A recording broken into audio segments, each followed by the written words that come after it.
and culture have been a part of all successful movements to drastically change our society. When do we want it? Now! It allows us to think in different ways and imagine that something different from what we're experiencing now is possible. We need to understand that we've come to the end of 300 years of industrialization, and that we're on the eve of a transition as monumental as that from hunting and gathering 11,000 years ago to agriculture, and from agricultural industry 300 years ago, and that you're part of that.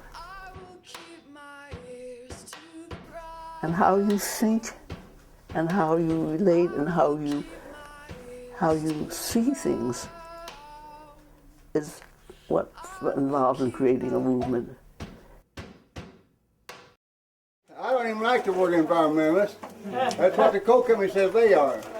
I like to be called a concerned citizen. What you're going to look at, what you're going to show or see in a minute is the form of extracting the mountain from the coal.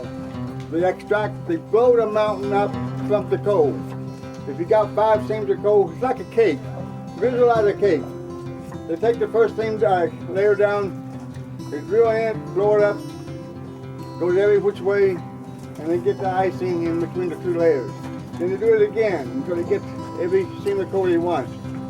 Now, this is a 9-inch hole right here. Thank you. And they drill at 60, 80 feet at a time, and they fill it with ammonia nitrate and diesel fuel and fertilizer. Only thing is, they set up 500, 600 shots like that. To me, this is a human rights issue. I know the science and know that fracking is not okay. It produces toxic waste, and I would like it to be banned forever. Instead of speaking about the science, I'm going to speak from my heart, though, and say that when I take my 4-year-old friend down to the Schuylkill River and she asks, why can't I swim here? And I have to tell her the story of polluters and point out where the pollution comes from. I think about how I want a world, and I dream of a world where I can take a 4-year-old to the river and we can swim together, where my children and my children's children can swim in the river. We didn't just live on the land, we lived with the land. I feel real proud that I was able to live through a period of time where I saw people rise up. Yes. And that makes altogether difference, because this is not a theoretical question to me no more. I've seen people rise up. I've seen us go into strike struggles where the most quiet person you ever saw and never say anything gets so militant. We, the young people, do have the power to make changes in our schools and communities. Together, we are youth. We are youth. We are leaders. We are leaders. We are organizers. We are organizers. We have power to make change. We have the power to make change. See the devastating consequences that happen to little children when their dad or their mom is taken away from them. And so we have to stand up for values, the values that everyone stands for. Parents should be able to raise their kids. Kids should be able to grow up not worrying about whether their dad or their mom is going to be there next year. What do we want? Justice! What do we want it now? You need that historical sense of the movement to ground yourself. Otherwise, it's so easy to get stuck in the past. My name is Desi Burnett, and I'm here with many others from the Media Mobilizing Project, who are also known as MMP. We are a network of people and organizations dedicated to reigniting the vision of Dr. Martin Luther King to build a movement to end poverty, so that we can tell our own stories, the true stories of what is happening today, so we can connect up with each other and build a strong movement for all of us. It has really inspired me, seeing so many people from different countries, nationalities, coming together as human beings, as simple human beings that are dedicating their life into justice. Because of all the different religions and all the different nationalities, but then we just kept at it, and we started targeting leaders in each group and sort of try to bring them together to hear and for them to go back to the community and say, well, this is why we need to come together. We're seeing all these injustices happening right now, And more than ever, the spirit of Dr. Martin Luther King is alive in these kinds of protests. Reverend Sharpton! Students want to Like to meet with you!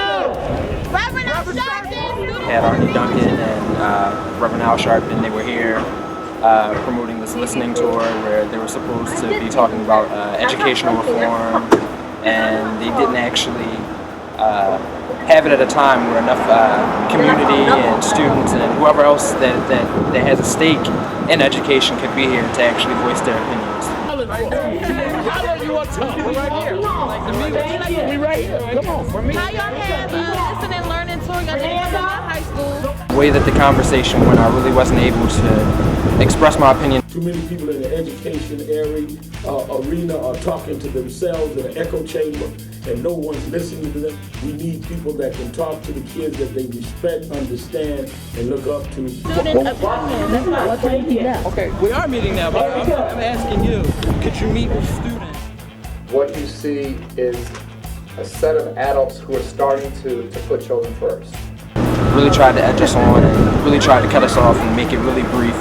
I think that we've been in a tunnel of darkness where everyone was served but the children. So it's there again. So what do we need? You know what? We could really need for everyone to listen to more of the community. Well, we're listening. I see a light at the end of the tunnel. I just hope it's not the train coming. I hope we have the courage to make sure it's sunlight. Even though we do not want to strike, we will force it to a strike. We will stay out as long as it takes to secure our pension. We're not being unreasonable. We're not trying to get rich. All we're asking for is a fair contract. We have to have the ability to provide for our families, provide for our security.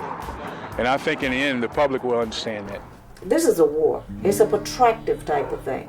Because people, when people start getting involved, you got to be able to let them not only be involved, but part of that leadership. Everyone is created equal, and they're endowed by their creators with certain inalienable rights, and among them the right to life, liberty, and the pursuit of happiness. And you cannot have the right to life if you don't have health and you don't have health care. It's a fundamental, it's not just an economic problem, a political problem, it's an ideological question. I think that when you begin to make contact with people, you find people who are trying to do something. You find people who are at the beginning of creating a movement, which is to begin thinking not so much like victims, but as change makers, as movement builders, and trailblazers for something new. Every day, I get up because of love. I just don't know what else, what other things get me going but love. There is a movement out there that's trying to fix it and make it better, and we're continuing to make progress.